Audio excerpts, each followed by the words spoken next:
सबसे दिखाया आइडिया। अब आप लोग अभी थोड़ी देर 2 मिनट रुका रहोगा, 2 मिनट।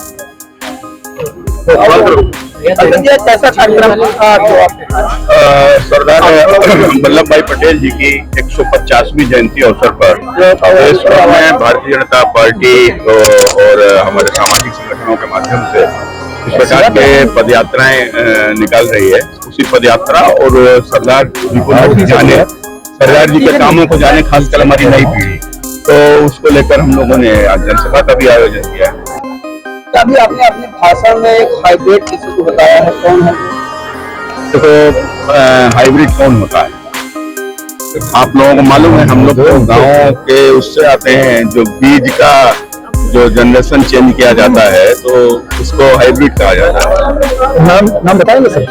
हाइब्रिड जो हमने कहा तो आप समझ गए होंगे कौन है इस देश में, जो इस देश में आग लगाना चाहता है, जो इस देश में जेएनयू को उकसाकर इस देश में नेपाल जैसी और बांग्लादेश जैसी स्थिति उत्पन्न करना चाहता है।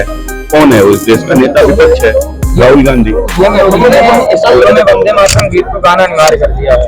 अखिलेश यादव कह रहे हैं संविधान के खिलाफ है, कोई गाय या न गाय उसकी मर्जी। देखो, अखिलेश जी को केवल वोट की चिंता है, वोट बैंक की चिंता है।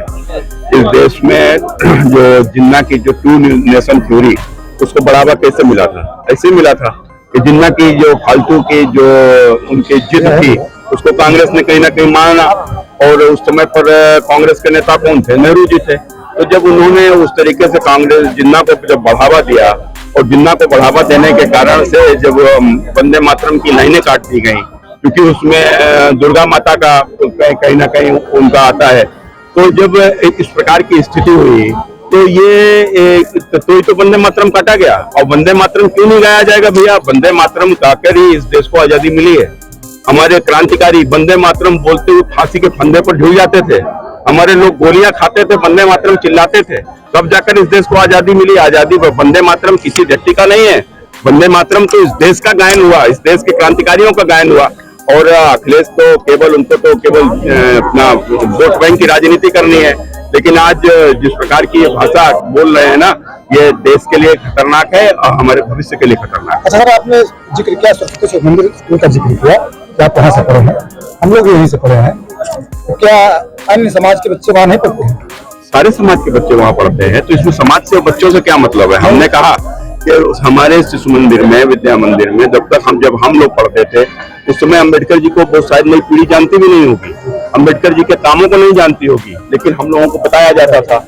हम लोग उनको आइकॉन के रूप में देखे, फिर उसके हम लोगों को बताया जाता था क्या नाम सरदार पटेल के बारे में, उन्होंने क्या किया देश के लिए। तो इस प्रकार से हमारे बहुत से ऐसे महापुरुष जो कहीं ना कहीं जो आजादी के बाद जिनको वो सम्मान मिलना चाहिए था नहीं मिला, तो कांग्रेस ने नहीं दिया, केवल अपने परिवार का चिंता किया, तो ऐसे महापुरुषों के बारे में बताया जाता है।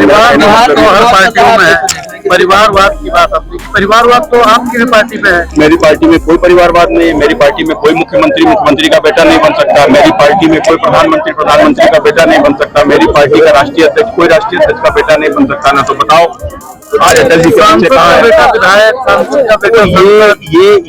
ये कोई परिवारवाद नहीं होता है। सांसद का बेटा सांसद हो गया या विधायक का बेटा विधायक हो गया तो ये परिवारवाद नहीं होता है। वो जब होता है तो अपनी मेहनत से होता है, लेकिन उसको प्रधानमंत्री नहीं बनाया जाएगा। वो अगर विधायक बन जाएगा तो मुख्यमंत्री नहीं बनेगा, वो यदि सांसद बन जाएगा तो प्रधानमंत्री नहीं बनेगा। तो इसलिए ये इसको परिवारवाद से जोड़ना चाहिए। दिल्ली में लाल किले के पास खड़ी कार में ब्लास्ट हुआ है, देखो अभी उसको जांच चल रही है, तो मुझे लगता है कि जब उसका आधिकारिक जब प्रेस आएगी तभी उसके बारे में कुछ कहना उचित होगा। अभी तो अनुमान ही लगाया जाता है।